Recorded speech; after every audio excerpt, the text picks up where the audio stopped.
Tidur itu hanya untuk orang kaya. Oke, aku tahu sih statement ini tuh mungkin terkesan agak pedas. Tidur itu gratis kok, nggak perlu bayar. Tapi tahu gak, walaupun tidur itu kebutuhan dasar, sama seperti makan dan minum, nyatanya gak semua orang itu bisa menikmati tidur. Bahkan ada quote yang berkata, sleep is for the rich. Dari sinilah aku riset, kenapa sih tidur itu katanya hanya untuk orang kaya. Dan setelah aku lihat-lihat, ternyata valid juga. Karena ada beberapa poin penting yang kalian harus tahu. Apa saja faktornya akan aku bahas di video ini.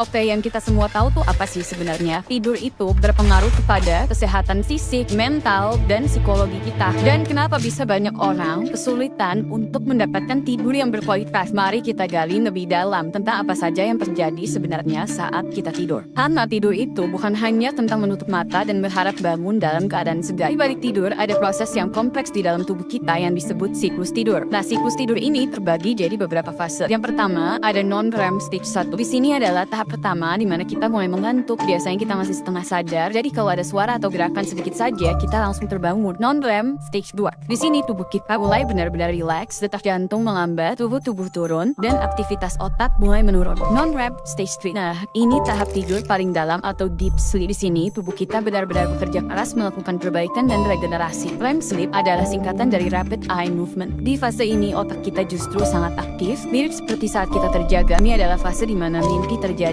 Siklus tidur ini berulang selama 90 menit dan biasanya kita mengalami 4-6 siklus per malamnya. Makanya kalau kita tidurnya nggak cukup, kita akan melewati fase-fase REM ini dan alhasil tubuh kita tidak bisa memulihkan organ-organ kita yang seharusnya dipulihkan oleh tidur. Nah, ada satu lagi, di dunia tidur ada juga yang namanya ritme circadian atau biasanya kita dengar circadian rhythm. Apa sih sebenarnya ritme circadian itu?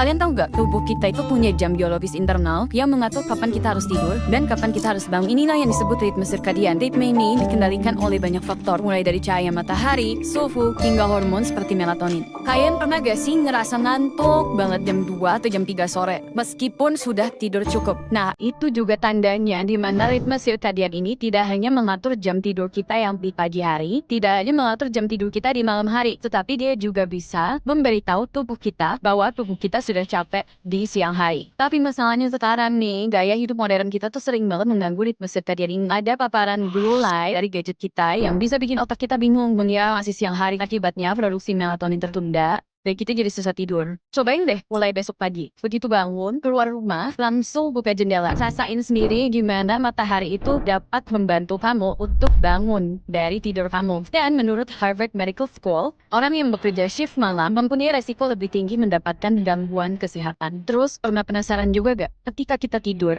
itu otak kita tidur atau sebenarnya ikut jalan? Kalau dipikir-pikir sih sebenarnya karena kita ada mimpi, harusnya sih otak kita jalan. Kalau kamu mikir gitu juga, yes, benar. Karena sama seperti konsepnya di film Inception, one of my favorite movie by the way. Di dalam mimpi itu, kita tuh bisa beraktivitas, bisa berantem, bisa nyantai, nangis, marah. Semua emosi pasti pernah kamu rasain kan ketika di dalam mimpi. Ada yang pasti mengalami good dream, ada juga yang pasti mengalami nightmare. Jadi saat kita tidur, otak kita itu tidak benar-benar istirahat. Faktanya, otak kita justru bekerja keras mengatur berbagai fungsi tubuh. Salah satu hal yang penting dalam proses ini adalah zat neurotransmitter yang menyampaikan sinyal antara sel-sel saraf di otak. Apa saja yang terlibat? Ada serotonin. Serotonin membantu mengatur suasana hati dan siklus tidur bangun. Kemudian ada norepinephrine yang mengontrol respon tubuh terhadap stres dan tekanan. Dan yang ketiga dopamin. Dopamin adalah neurotransmitter yang berperan dalam sistem reward di otak. Nah, sekarang kita masuk ke topik yang menurut aku lumayan sensitif, tapi menarik untuk kalian tahu. Hubungan antara tidur dan faktor sosial ekonomi. Balik lagi yang aku bilang, sleep is only for the rich.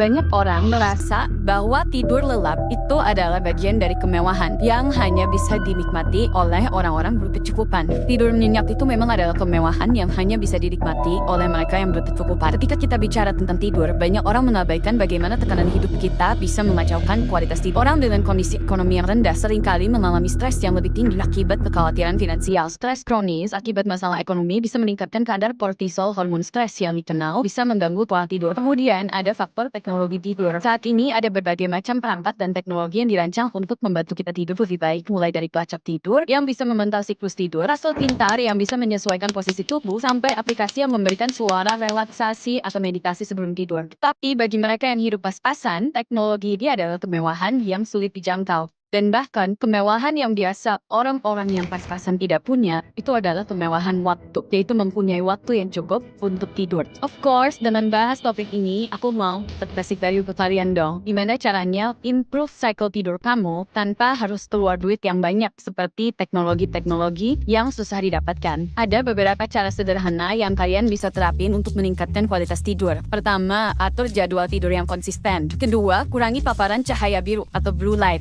Yang ini biasanya dari handphone atau device kamu. Ketiga, ciptakan lingkungan tidur yang nyaman. Keempat, tidur singkat siang, tapi jangan kebablasan ya berjam-jam. Dan kelima, latihan relaksasi sebelum tidur. Jadi intinya, memang tidur nyenyak itu sering sekali seperti kemewahan yang hanya bisa dinikmati oleh orang-orang tertentu. Yang gak ada beban pikiran, yang gak banyak kerjaan, dan punya duitnya untuk meningkatin kualitas tidur mereka. Tapi bukan berarti kita orang biasa tidak bisa meningkatkan kualitas tidur kita dengan memahami siklus tidur, ritme sirkadian, neurotransmitter apa saja yang terjadi di otak kita selagi tidur. Kita bisa berusaha dan mencoba untuk membuat lingkungan tidur yang nyaman. Ingat, tidur yang cukup adalah investasi jangka panjang untuk kesehatan fisik dan mental, bahkan bisa berpengaruh terhadap kesuksesan hidup kita.